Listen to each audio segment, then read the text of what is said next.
কতবার যে আমি তোমাকে স্পর্শ করতে গিয়ে গুটিয়ে নিয়েছি হাত, সে কথা ঈশ্বর জানেন।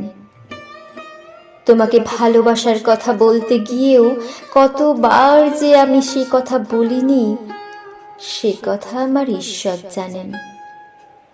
তোমার হাতের মৃদু কড়া নাড়ার শব্দ শুনে জেগে উঠবার জন্য দরজার সঙ্গে চুম্বকের মতো আমি গেঁথে রেখেছিলাম আমার কর্ণযুগল।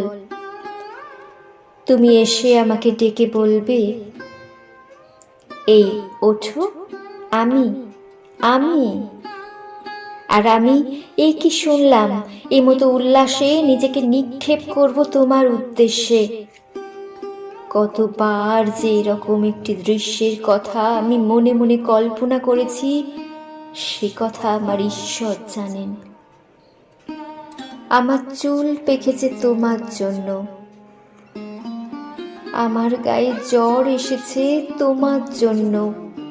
আমার ঈশ্বর জানেন আমার মৃত্যু হবে তোমার জন্য।